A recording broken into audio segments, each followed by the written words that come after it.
Perhatikan baik-baik. Ini bukan sekedar debat teologi.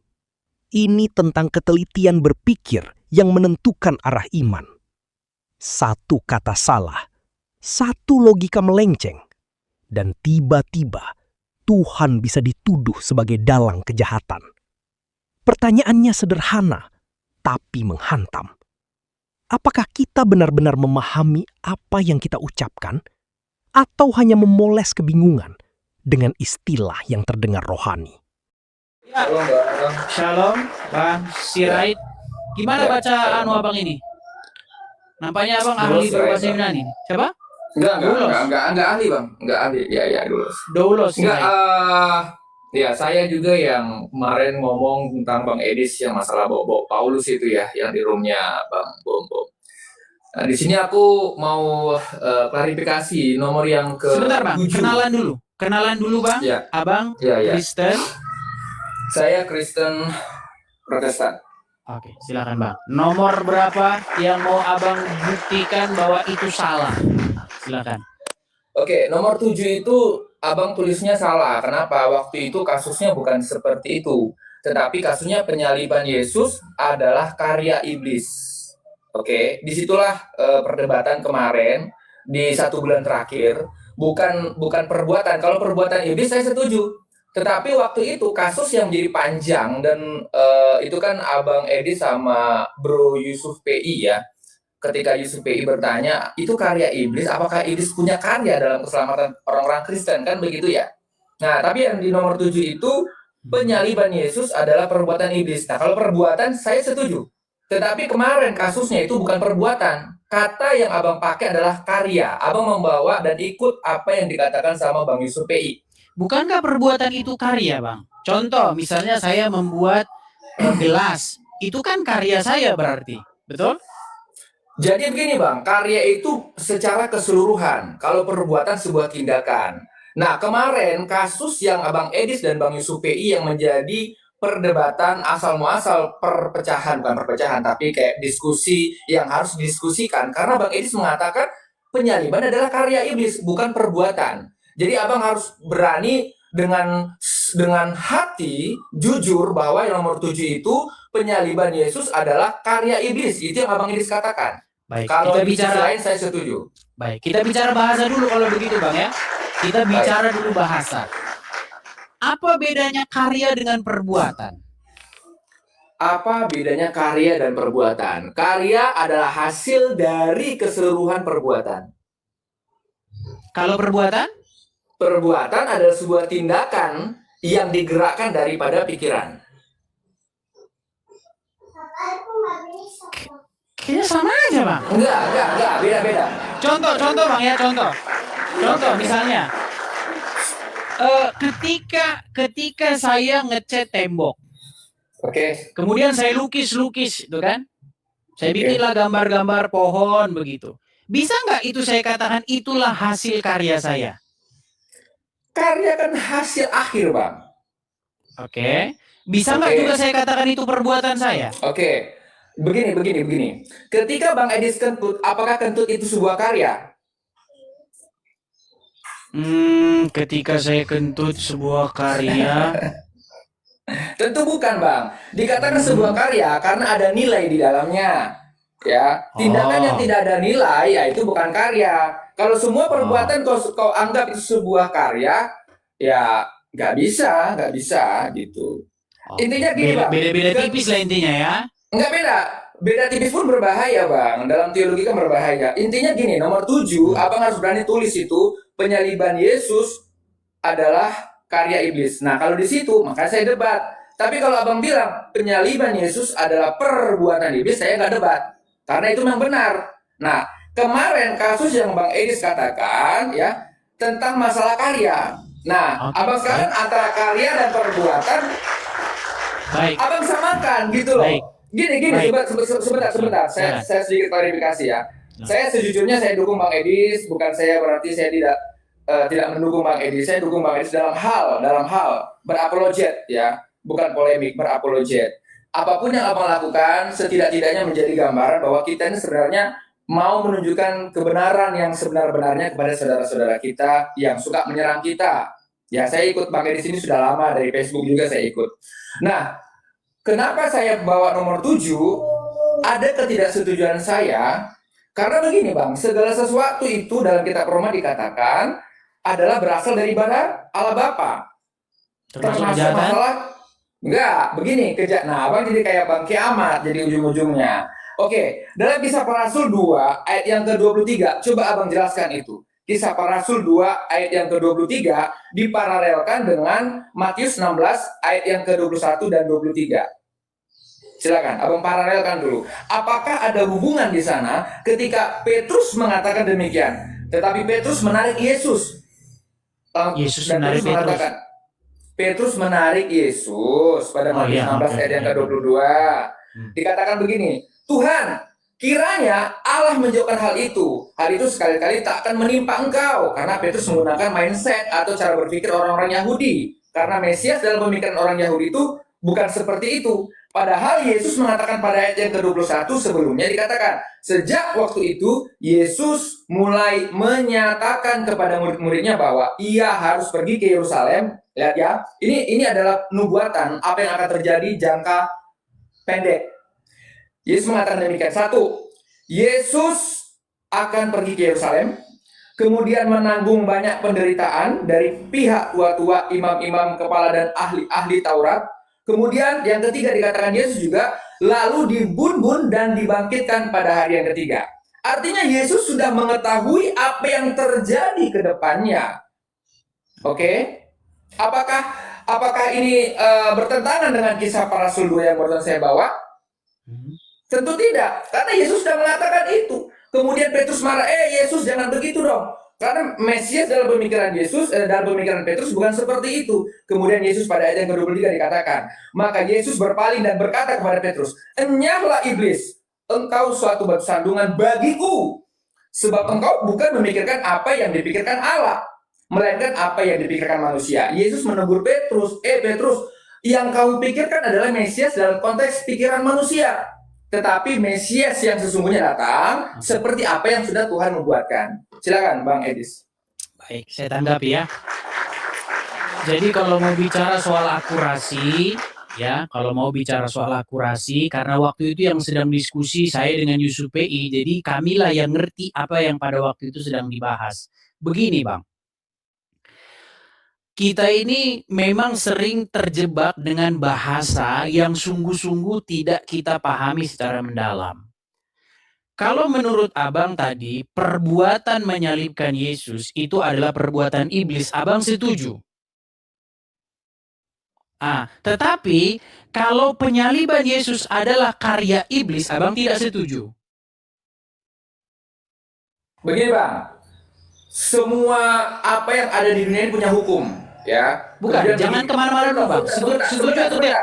Sebentar Bang, tadi Abang sudah bicara, saya dengar kan. Saya pengen tahu.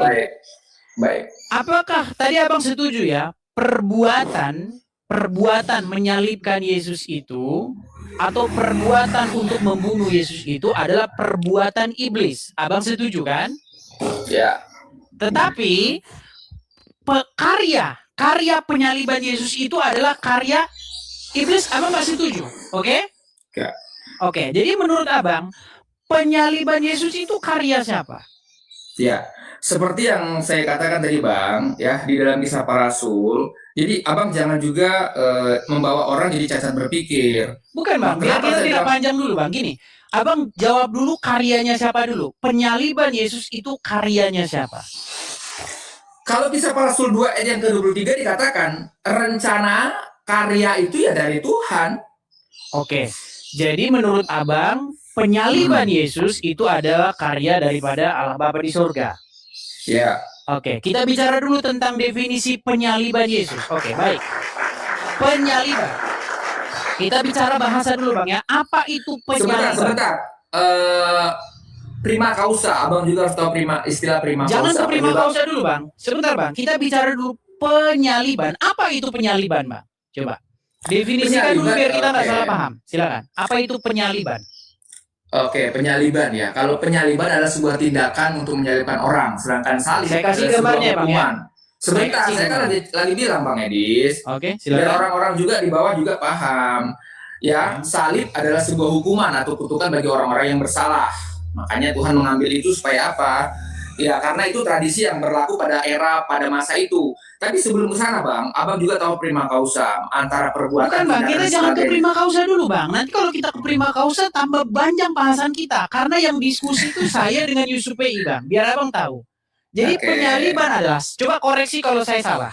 Penyaliban adalah tindakan untuk memakukan seseorang atau menggantungkan seseorang pada suatu tiang salib. Ya. Oke, itu yang dimaksud penyaliban. Berarti kalau penyaliban berarti ada orang-orang yang melakukan, betul? Ya. Oke, dan itu menurut Anda itu Bapa di surga yang melakukannya. Nah, inilah kesesatan berpikirnya. Bukan Bapa di surga yang melakukannya, Bang. Tapi Abang bilang karyanya dia. Benar. Makanya saya bilang. Makanya sebentar. Gimana? Tindakan manusia yang naturnya adalah dosa. Ingat, Bang, naturnya ada dosa. Bahkan ahli Alkitab pun berdosa. Menatur dosa itulah yang juga Tuhan pakai. Ngerti nggak? Makanya saya selalu membawa prima causa. Kenapa demikian? Ya kan, supaya jelas. Sebentar, Bang, sedikit ilustrasi. Ketika ada bensin, kemudian ada api. Kemudian ketika bensin dibakar kepada api, habislah benda yang ada bensin ini. Di dalam hukumnya, sebentar, Bang, ya. Di dalam hukumnya, siapakah yang melakukannya? Tentu karena secara hukum fisika, bensin gampang terbakar, ada oksigen, kemudian masuk dan terbakarlah. Bukan manusianya yang mengorek tadi itu sebagai yang melakukan hukum itu, bukan. Tetapi penyebabnya itu itu tadi yang memadukan hukum ini ketemu sama hukum ini, jadilah hukum ini, hanguslah itu. Nah, saya nggak ngerti Abang ngomong apa, Bang. Oke, saya membawa ilustrasi fisika, Bang. Saya mau membawa ilustrasi fisika. Teman-teman ngerti nggak dia ngomong apa? Saya nggak ngerti, Bang. Abang ngomong apa? Betulan. Ya, karena Abang nggak ngerti prima causa. Oke, begini, Bang, ya. Saya mau kasih dulu gambar-gambar tindakan-tindakan yang disebut penyaliban. Anda tadi setuju dengan saya, penyaliban adalah sebuah tindakan menyiksa seseorang sampai akhirnya dia menggantungkan seseorang itu pada tiang, betul? Oke. Jadi menurut Abang, tindakan penyaliban itu di mana Sang Mesias Yesus disiksa seperti itu, dipermalukan di muka umum, ya, digebukin, ditelanjangin seperti itu, menurut Anda tindakan penyaliban ini adalah karya daripada Bapa di surga? Ya. Ya, berarti menurut Anda Bapa di surga lah yang menjadi dalang ini terjadi. Oke, disinilah letak kesesatan berpikir, Bang. Di dalam kemahakuasaan Tuhan, ya, Dia bahkan sudah tahu apa yang akan terjadi. Salah satunya kita bukan bicara apa yang terjadi dulu. Saya paham, Bang Edi. Maksud saya tindakan untuk menyalibkan ini menurut Anda kan karya daripada Bapa di surga. Padahal salib ini, Bang, kalau kita bicara soal kajian akademis, salib ini adalah bentuk penghukuman yang berasal dari Persia atau Mesir. Adalah tindakan yang tidak manusiawi untuk menghukum seseorang, diperlakukan seperti binatang. Abang tahu itu? Tahu? Ya. Nah, kalau kita bicara soal kajian ilmiah, Bang, salib ini adalah karya para orang-orang yang punya mungkin psikopat, Bang. Karya orang-orang yang ingin membunuh manusia seperti membunuh binatang. Ya. Jadi salib itu adalah karya orang-orang yang membuat ini, hukuman ini. Orang-orang tersebut diduga adalah orang-orang Persia atau orang-orang Mesir, kemudian diadopsi oleh Roma. Oke, kita baca sejarahnya. Bang, ya. Coba, Bang, musiknya dimatikan dulu. Kita serius dulu, Bang, ya. Supaya kita diskusi yang bagus, Bang. Saya buka di sini, salib itu asal-usulnya dari mana ya, Bang, ya? Kita klik di Google. Baik. Oke. Kelihatan, Bang, ya? Nih. Salib berasal dari alat hukuman mati brutal yang digunakan bangsa Persia, Yunani, dan Romawi kuno. Awalnya simbol penghinaan. Jadi bagaimana Anda katakan bahwa salib ini karya daripada Allah Bapa di surga? Bukankah ini adalah karya dari orang-orang Persia, orang-orang Yunani dan orang-orang Romawi kuno yang memperlakukan manusia, menghukum manusia seperti binatang? Oke, saya paham. Maksud Bang Edis begini, salib itu adalah hasil pikiran manusia untuk Karya, Bang. menjadi sebuah hukum. Iya, maksudnya karya manusia yang membuat satu hukum, begitu toh? Ya, itu kalau kita bicara akademis, Bang. Ya, Kalau kita bicara akademis itu. Ya, saya setuju. Kalau di sini saya setuju. Sebentar deh. Terus tadi abang katanya kok karya, sekarang abang setuju lagi, gimana? Sebentar, begini Bang. Oke. Silakan.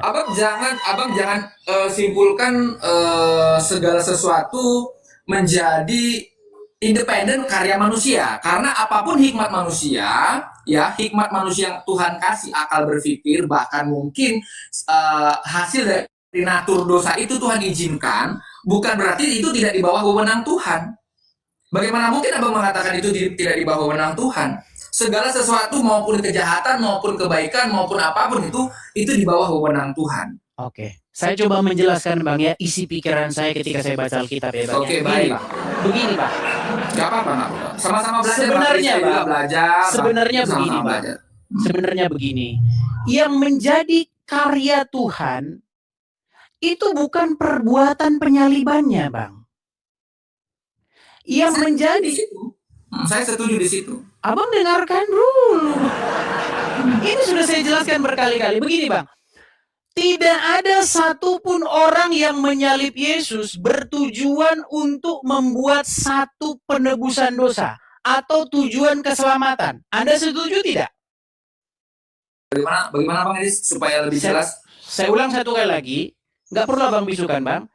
Tidak ada satupun orang-orang yang menyalib Yesus bertujuan untuk menciptakan jalan keselamatan penebusan dosa. Abang setuju tidak dengan saya? Semua orang-orang Tritunggal setuju. Baik. Artinya penyaliban itu semata-mata dengan motivasi jahat, motivasi untuk membunuh, betul? Nah, betul. lalu di mana yang menjadi karya Tuhannya? Yang menjadi karya Tuhan itu bukan menyalibkan Yesusnya.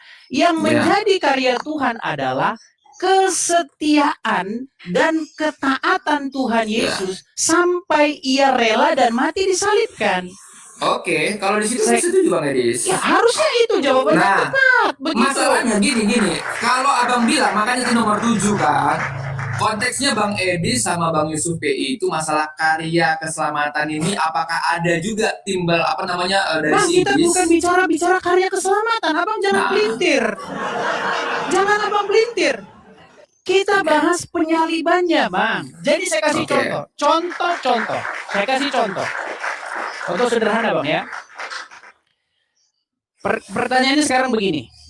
Ketika Anda diutus oleh Tuhan untuk memberitakan Injil, dengan resiko yang Anda sudah tahu resikonya, bahwa Anda akan dihukum mati oleh karena pemberitaan nama Tuhan. Pertanyaan saya, ketika Anda dihukum mati, ya, apakah penghukuman mati itu adalah karya Tuhan atau kesetiaan Anda memberitakan Injil sampai mati dihukum? Ya, itu berbicara ketaatan, kesetiaan. Iya, Bang. Jadi kita harus bisa membedakan, karena ada dua sisi nih, Bang. Satu sisi, orang membunuh Anda karena memberitakan Injil. Satu sisi, Anda setia, Anda rela, bahkan Anda sampai mati oleh karena pemberitaan Injil. Artinya, keselamatan terjadi karena kesetiaan dan ketaatan Anda. Bukan karena orang-orang membunuh Anda. Orang-orang yang membunuh Anda itu tetap saja itu adalah kejahatan. Seperti itu. Nah, jadi kalau kita bicara soal salib, Bang. Kalau kita bicara soal salib, coba dengarkan satu kali lagi.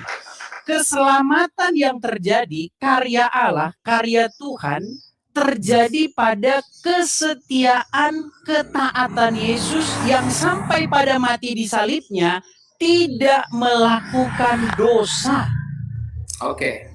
Jadi keselamatan itu atau karya Allah itu, karya Tuhan itu bukan di orang-orang membunuh Yesus, bukan di peristiwa penyaliban Yesus, tetapi di kesetiaan dan ketaatan Yesus sampai ia mati rela disalib. Oke. Abang bisa bedakan?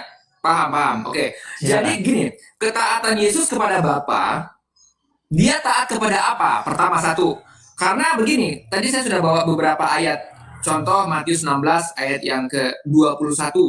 Ketika Yesus menubuatkan tentang apa yang akan terjadi ke depannya. Artinya kan dia taat kepada rencana yang sudah dia pahami. Kan dia taat kepada rencana itu. Oke.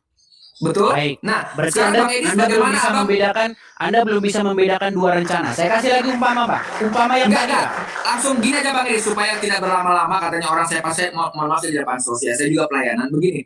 Matius 16 ayat yang ke-21 Bang Edis coba Abang Sebentar, Bang. paparkan Sebelum itu. kita lari ke sana, Bang Edis, jangan lari Bang Edis. Matius 16 ayat yang kita fokus di situ ke-21. dulu. Begini, sebelum ke situ, coba saya biar Anda bisa bedakan begini. Ketika Anda disuruh oleh Tuhan untuk memberitakan Injil dengan informasi dari Tuhan, wahai Sirait, ketahuilah, kau kuutus ke kampung A, ke Samosir, untuk memberitakan Injil di sana. Tetapi ingat, sebagian orang-orang di sana nanti akan menerima namaku dan banyak orang Kristen akan jadi orang Kristen di sana, orang Samosir. Tetapi sebagian orang akan membunuhmu.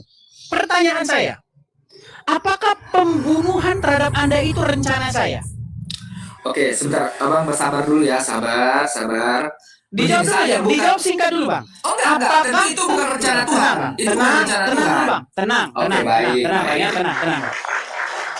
Saya sudah kasih tahu sama Abang bahwa Abang nanti memberitakan Injil di Samosir, sebagian jadi orang Kristen, sebagian orang akan membunuh dan engkau akan mati di situ, dibunuh. Pertanyaan saya, apakah pembunuhan terhadap Anda itu adalah rencana daripada saya untuk membunuh Anda atau informasi dari saya bahwa Anda akan dibunuh? Ya, gini Bang. Sebentar Bang ya, sabar ya supaya tidak gagal berpikir. Bang, dijawab aja dulu Bang, dijawab dulu biar simpel kita bahasnya Bang. Antara kemungkinan dengan sesuatu kepastian. Nah, Yesus ini berbicara kepastian, bukan kemungkinan. Kayaknya Abang nggak jawab-jawab. Oke, biar saya yang jawab. Kalau Abang tidak mau jawab, gini. Sebentar Bang, tenang. Biar saya yang jawab. Ya. Yesus mengatakan kepastian, Tenang dulu, Bang. bukan Tenang, Bang. kemungkinan. Tenang, Bedakan. Bang. Saya tidak bilang kemungkinan, Bang. Saya tidak bilang Abang kemungkinan. mengatakan akan ada orang yang akan berusaha membunuh. Itu kemungkinan karena saya manusia yang lemah. Ketika Yesus mengatakan ini bukan kemungkinan, tetapi suatu dari kepastian saya yang yang akan Bang. Abang terjadi. nggak nangkap. Dengar dulu, dengarkan ya. Dengarkan Bang.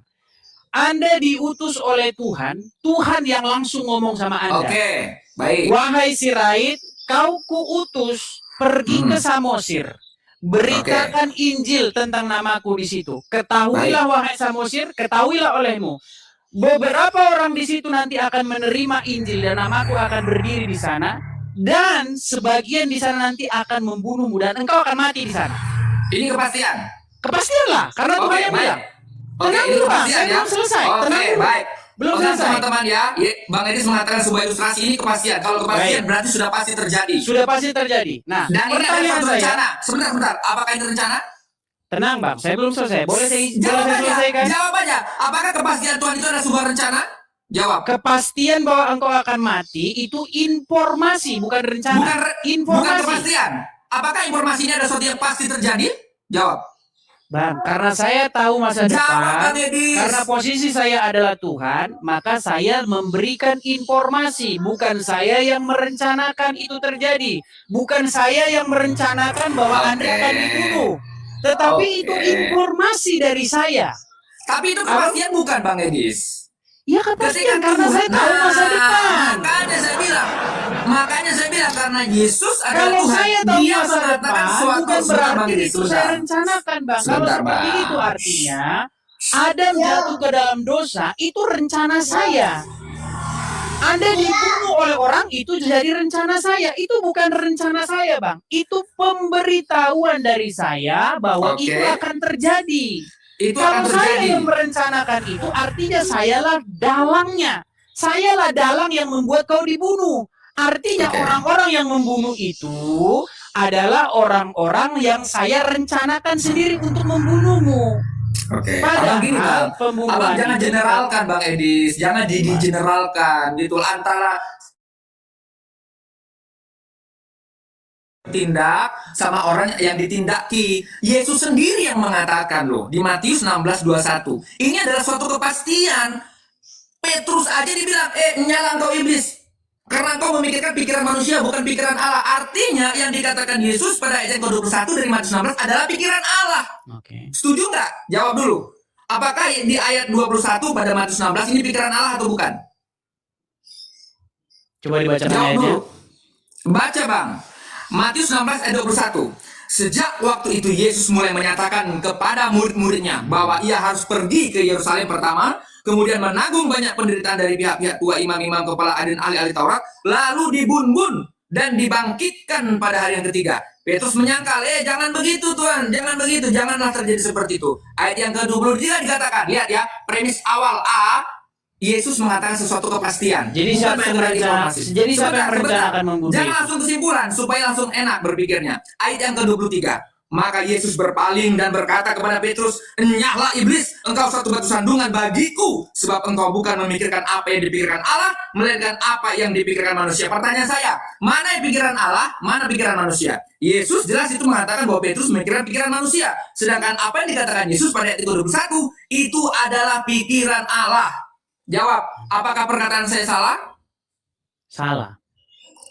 Jadi pikiran Allah yang dimaksud Yesus yang mana? Bukankah ayat yang ke-21? Kita bukan bahas pikiran, Bang. Yang kita bahas siapa yang jangan lari dari konteks Yesus. secara historis, Bang. Matius 16 berdiri di situ. Enggak, yang kita bahas apa ini? 22 dan 23. Masalah penyaliban. Abang kan Yang kita bahas apa ini yang kita bahas ini? Abang itu berusaha mengatakan bahwa penyaliban itu adalah utuh karya iblis. Saya di situ yang saya tidak setuju. Oke, Kenapa? jadi menurut Saya Anda, membawa contoh. Jadi menurut Anda yang menyalib Yesus itu adalah orang-orang yang berasal daripada Bapa di sorga, begitu ya? Nah, itu salah, itu kesesatan berpikir, bukan Kesesatan begitu. berpikir. Baca bang, baca. Oke, Bang baik. Edis jangan sabar ya. Saya balik lagi. Saya kasih dulu gambar lagi. Kayaknya pakai Astaga. gambar ini mantap, ya. Jadi menurut Anda, Ya Tuhanlah yang ampun, merencanakan. Gini bang, abang itu biar saya abang ikut itu pola fokus pikir. kepada mikro, bukan makro. Saya berbicara makro, bukan mikro. Kau nggak maksudnya? Mikronya apa? Mikronya apa? Nah, Makronya apa? Silakan. Kalau abang ini mikro itu berbicara tentang tindakan, perbuatan, siapa pelaku, dan langsung abang simpulkan sebagai makro. Nggak bisa seperti Makronya itu. apa? Makanya saya bilang tadi, Apa 5 makronya, tahun Pak? saya itu, Sebentar, makronya apa dulu? makronya ada karya keselamatan melalui penyaliban. Apakah keselamatan itu adalah penyaliban? Apakah Anda nggak bisa keselamatan? bedakan keselamatan dengan penyaliban di sini. Oh my God. Keselamatan itu bukan penyaliban. Ya, Penyaliban. memang saya tidak mengatakan. Mana Anda ini? Aduh, Cuma, Anda nggak bisa bedakan penyaliban dan Bang Edis, keselamatan. ternyata. udah, gini aja daripada kita ngalur ngidul. Sekarang abang Iya, jawab, ya sudah. Sekarang mana itu saja. pikiran Allah, mana Kembali pikiran pada tema manusia? yang tadi saja coba. Ada Bang Edis Berarti tidak berani. menurut Anda, Bang Edis tidak berani jatuhnya. membahas Matius 16, 21, 22 dan 23. Enggak, sebelum Saya kesana katakan, dulu. Jangan di kesana mana pikiran Allah, mana pikiran manusia? Karena Yesus sendiri yang mengatakan dari mulutnya, ya, engkau iblis bahwa engkau bersandungan bagiku karena engkau memikirkan pikiran manusia. Pikiran manusia mana? Tentu ayat yang Baik, kedua-dua. saya jawab, Pikiran saya jawab. Allah yang mana? Pikiran yang ke-21. Jawablah. Jadi pikiran manusia, pikirannya Petrus, supaya apa? Supaya lari aja lah, ngapain ke sana ke Yerusalem? Lari daripada tugas yang diberikan, begitu. Itu kalau pikiran daripada Petrus. Seperti misalnya kalau Anda ditugaskan untuk memberitakan Injil, karena nanti takut, ngapain kau ke Samosir? Nanti kan mati di sana, kaburlah lari. Itu pikiran manusia, seperti itu. Atau abang perlu waktu karena anak lagi nangis? Iya, nggak apa-apa bang. Saya cuma begini aja supaya kita juga baik Muslim maupun Kristen juga diajak berpikir gitu loh bang. Intinya begini bang. Ya gimana mau berpikir kalau abang sendiri bingung? Iya, karena abang nggak bisa bedakan mana penyaliban, mana keselamatan, begitu. Abang jawab. Penyaliban aja abang nggak tahu apa penyaliban. Jangan framing dong, jangan framing. Tadi kan sudah dijelaskan. Oke. Kalau begitu penyaliban itu tadi karya siapa? Anak Tuhan ada penguasaan diri. Abang jangan cuma bisa bertanya. Sekarang saya mau bertanya. Saya mengasihi Bang Edis ya. Silakan. Teman-teman semuanya. Di dalam Enggak, soalnya saya nggak dapat poinmu. Oke. Tadi poinmu Udah, gini. karya tadi ini sekarang berubah lagi tadi yang tadi. Udah jangan framing. Jangan Kan tadi berubah kan teman-teman juga lihat. Matius 16 Matius 16 ayat yang ke-21, 22 dan 23. Oke, tadi sudah saya baca teman-teman. Matius 21 adalah pikiran Allah. Matius dibaca aja, Bang. Jangan ditafsirkan, dibaca dulu. Oke, baik ya. Sebenarnya perkara ini adalah perkara yang memang tipis gitu, tapi berbahaya. Matius 16 ayat yang ke-21 ini adalah pikiran Allah. Apa itu pikiran Allah? Dibaca, Bang. Jangan abang tafsir. Sebentar. Dibaca Sejak dulu. waktu itu, Yesus mulai menyatakan kepada murid-muridnya apa yang dinyatakan tentang pikiran Allah, bahwa ia harus pergi ke Yerusalem dan menanggung banyak penderitaan dari pihak tua-tua, imam-imam kepala dan ahli-ahli Taurat, lalu dibun-bun dan dibangkitkan pada hari ketiga. Ini informasi yang pasti.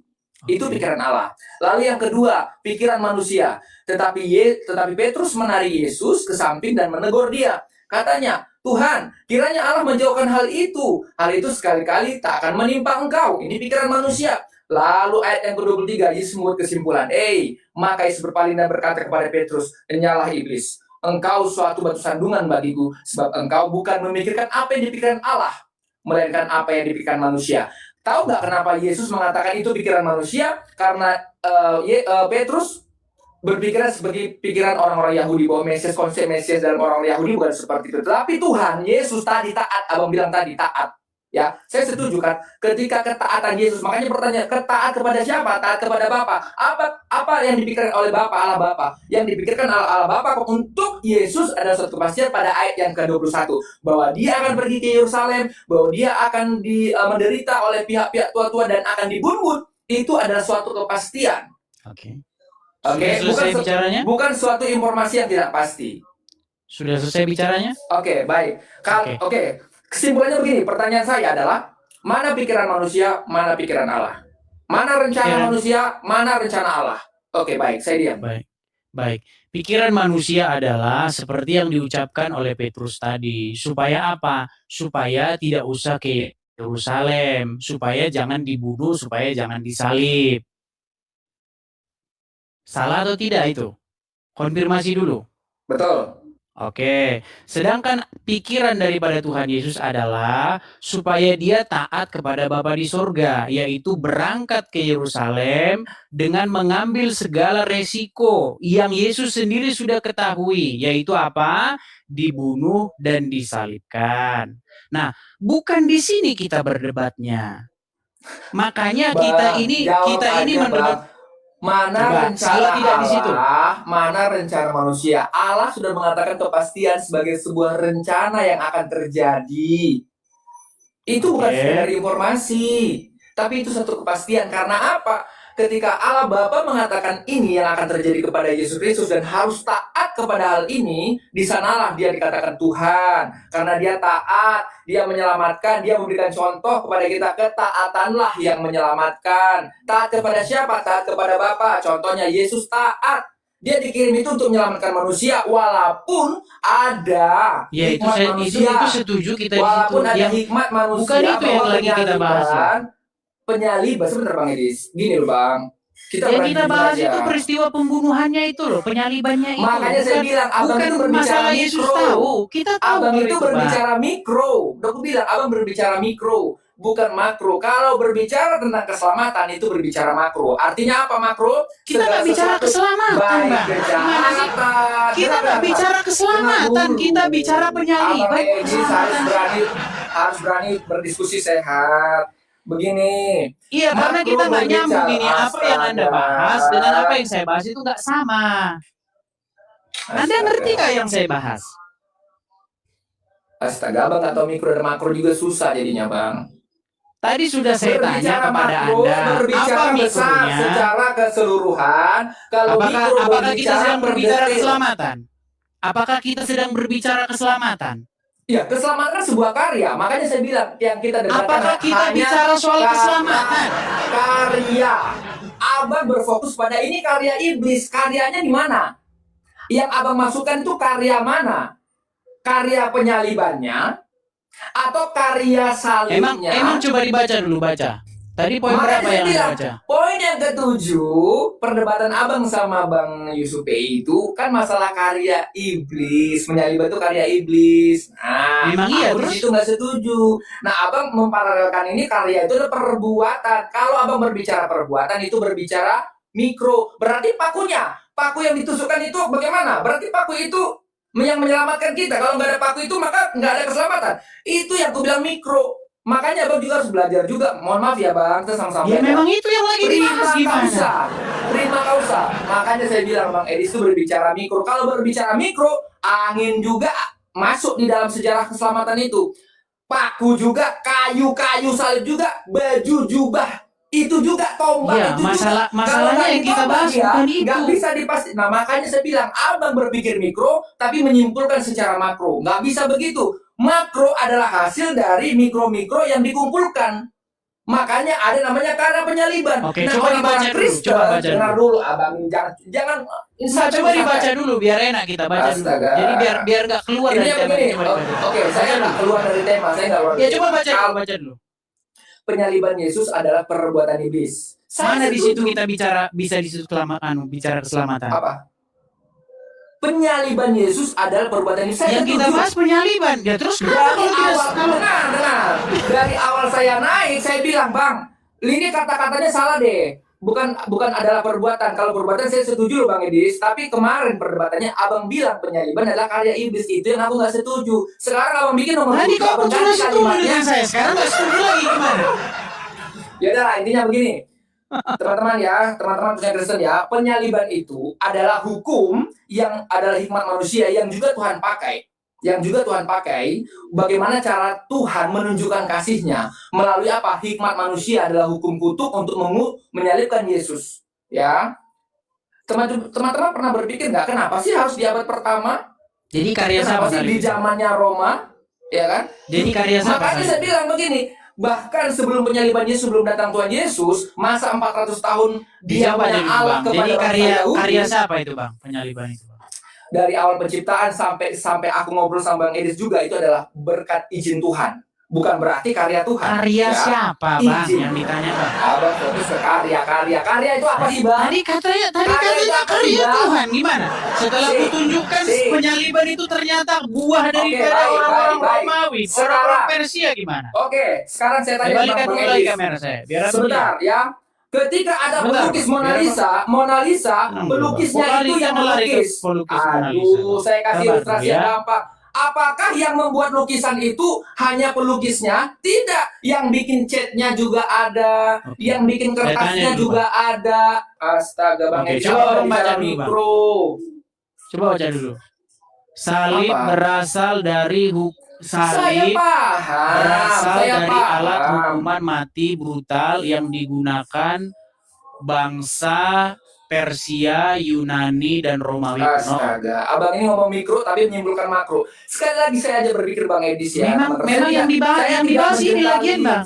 Saya tidak mendekati Bang Edis. Bang Edis mau lari dari pertanyaan saya. Mana pikiran mau lari karena ini yang kita bahas waktu itu. Mudah-mudahan bisa juga buat Bang Edis berpikir bagaimana menggunakan kosakata yang sederhana yang lebih tidak menyesatkan orang lain. Pertama, Bang, sekali lagi poin yang pertama, jangan abang dari mikro. Karena jadi salib karya siapa? Kelamaan berdebat sama Bang Yusuf jadi ikut-ikutan seperti ini cara Bang berpikir. Contoh Bang. Salib karya siapa? Sebentar. Jawab aja Bang singkat. Salib karya siapa? Salib, kalau salibnya ya hukum salib itu karya manusia. Orang-orang Roma yang membuat hukum menurut hikmat mereka. Oke. Itu datang dari si jahat atau datang dari Bapa di surga? Natur dosa manusia. Dari si jahat atau Bapa di surga? Natur dosa manusia. Si jahat berarti ya? Ya. Oh ya sudah selesai kalau gitu Bang. Ya udah kalau gitu udah selesai. Yang lain kita diskusi Bang, udah selesai kok. Aneh orang-orang ini yang dibahas apa yang di sudah kalian lihat kan? Kan sudah kalian lihat gimana orang-orang nggak nyambungnya. Yang dibahas itu penyaliban kok keselamatan sih. Ada-ada saja. Bisakah Anda membedakan penyaliban dan keselamatan? Bisakah Anda bedakan penyaliban dan ketaatan? Harus bisa kalian bedakan. Begitu loh. Yang datang daripada sisi Tuhan itu adalah kesetiaan dan ketaatan Tuhan Yesus. Makasih Bang Jo. Itu dari sisi Tuhannya. Karya Tuhan itu di situ. Karya Tuhannya itu adalah pengorbanan daripada Tuhan Yesus itu, bukan perbuatan penyalibannya itu. Saya kasih contoh sederhana. Contoh sederhana. Kalau misalnya seseorang diutus oleh Tuhan, yang tadi Sirait tadi, wahai Sirait, kau kuutus memberitakan Injil ke Samosir. Ketahuilah wahai Sirait, ketika kau beritakan nanti Injil di sana, akan banyak di sana orang yang menerima, dan namaku akan ada di sana. Tetapi ingat, engkau akan mati dibunuh di sana oleh orang-orang yang tidak suka dengan pemberitaan Injil. Kalau kau lari dari tugas itu, nah kau tidak setia, tidak terjadi keselamatan. Itulah yang ada dalam pikirannya Petrus. Jangan, pergi aja kita, jangan ke Yerusalem. Itu yang ada di dalam pikiran Petrus. Nah, tetapi karena engkau seperti Tuhan Yesus setia, berangkat ke Samosir. Engkau akan tahu mati di sana. Nah, pertanyaannya sekarang, apakah orang-orang yang membunuh kamu ini, apakah orang-orang yang mematikan kamu di situ adalah bagian daripada Bapa di sorga atau bagian daripada iblis? Tentu itu bagian daripada iblis. Gimana sih mikirnya? Jadi orang-orang yang menyalib Yesus itu bagian daripada iblis. Iblis yang mengambil bagian itu. Lah terus karyanya Bapa di surga apa? Karya Anda apa? Karya Anda adalah berangkat ke Samosir, rela mati. Itu. Kenapa kau tidak bisa membedakan itu?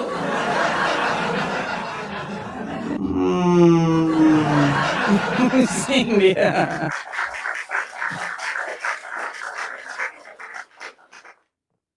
Makanya saya bilang tuh, lihat tuh ya. Penyaliban Yesus adalah perbuatan iblis.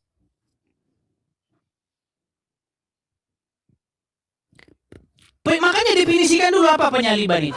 Penyaliban adalah tindakan menyalib. Siapa yang berbuat itu? Yang berbuat tentu orang-orang yang tidak percaya. Gimana Anda itu? Orang-orang yang tidak percaya pasti itu anak-anak setan. Sulitnya memahami itu. Perdebatan tadi terlihat sepele, cuma soal istilah, karya, dan perbuatan. Tapi justru disitulah letak bahayanya. Karena ketika dua kata ini disamakan tanpa ketelitian, maka arah berpikir langsung melenceng. Yang seharusnya jelas siapa pelaku kejahatan dan siapa sumber keselamatan, jadi kabur. Lawan bicara mencoba mengangkat pembahasan ke wilayah makro, prima causa, dan kedaulatan Tuhan. Sekilas terdengar dalam, seolah-olah ini diskusi berat. Tapi kalau diperhatikan, itu lebih mirip kabut daripada kedalaman. Banyak istilah, tapi minim kejelasan. Edis tidak bermain di wilayah kabut itu. Dia memaksa pembahasan kembali ke realitas yang konkret. Penyaliban bukan konsep abstrak, bukan simbol, bukan sekadar narasi teologis. Itu tindakan nyata. Manusia dipukul, disiksa, dipermalukan, dipaku, lalu dibunuh secara perlahan. Itu fakta sejarah, bukan tafsir bebas. Dan di titik ini sebenarnya tidak ada perdebatan, karena semua setuju bahwa itu adalah perbuatan jahat yang dilakukan manusia. Masalahnya muncul ketika tiba-tiba muncul lompatan logika.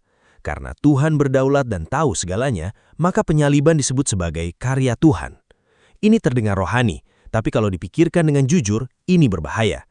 Karena secara tidak langsung, ini membuka pintu untuk menyebut kejahatan sebagai bagian dari karya Tuhan. Kalau logika ini diterima, maka semua hal bisa ditarik ke sana. Pembunuhan jadi karya Tuhan, pengkhianatan jadi karya Tuhan, bahkan dosa manusia bisa dengan mudah diseret ke wilayah yang sama. Di titik itu, batas antara kebaikan dan kejahatan hancur total. Disinilah Edis memukul tepat. Dia membedakan hal yang seharusnya tidak pernah dicampur. Siapa yang melakukan tindakan dan apa tujuan akhir yang terjadi dari tindakan itu. Mengetahui sesuatu akan terjadi, bukan berarti merencanakannya. Mengizinkan sesuatu terjadi bukan berarti menjadi pelakunya. Memakai hasil dari suatu kejadian bukan berarti menciptakan kejadian itu. Ini logika dasar yang seharusnya tidak perlu diperdebatkan, tapi justru sering diabaikan. Yang paling tidak bisa dibantah adalah ini. Tidak ada satupun orang yang menyalib Yesus dengan niat menyelamatkan manusia. Tidak ada. Semua pelaku bertindak dengan motivasi yang jelas, kebencian, tekanan politik, ketakutan, dan keinginan untuk membungkam. Tidak ada satupun dari mereka yang berpikir sedang menjalankan rencana keselamatan. Artinya sederhana, penyaliban adalah kejahatan murni dari sisi pelaku. Lalu di mana karya Tuhan? Disinilah banyak orang gagal memahami.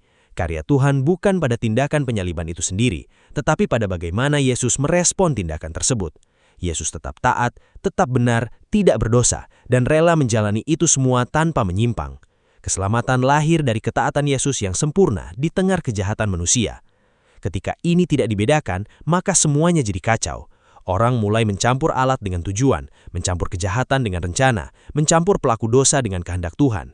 Dan ketika itu terjadi, iman tidak lagi berdiri di atas kebenaran, tapi di atas kebingungan yang dibungkus istilah rohani. Argumen makro dan mikro yang dibawa juga tidak menyelesaikan masalah, malah memperparah. Karena realitas di level tindakan tidak bisa dihapus hanya dengan konsep besar. Kalau di level nyata manusia yang membunuh, maka tidak bisa di level konsep tiba-tiba Tuhan yang dijadikan pelaku. Itu bukan pemikiran dalam. Itu loncatan logika yang tidak sah. Tuhan bisa berdaulat atas semua yang terjadi, tapi itu tidak berarti Tuhan adalah pelaku dari setiap kejahatan yang terjadi. Contoh sederhana yang diberikan Edis sebenarnya sudah cukup untuk membongkar semuanya. Jika seseorang diberitahu bahwa ia akan dibunuh dalam menjalankan tugasnya, apakah itu berarti yang memberitahu adalah perencana pembunuhan? Tentu tidak. Itu informasi, bukan perencanaan. Tapi ketika logika dipaksa, hal yang sederhana seperti ini pun jadi dipelintir. Akhirnya yang terlihat jelas adalah ini. Masalahnya bukan kurang ayat, bukan kurang istilah teologi. Masalahnya adalah ketidakmampuan membedakan secara jujur antara tindakan manusia yang jahat dan karya Tuhan yang menyelamatkan. Ketika dua hal ini dicampur, maka yang terjadi bukan pemahaman yang dalam, tapi kekacauan berpikir. Sekarang pertanyaannya sederhana, tapi menyakitkan. Apakah kita mau jujur membedakan kebenaran, atau terus memelintir logika demi mempertahankan posisi? Karena kalau kejahatan mulai disebut sebagai karya Tuhan, maka yang sedang kita selamatkan bukan iman, tapi kesalahan berpikir yang kita tolak untuk akui.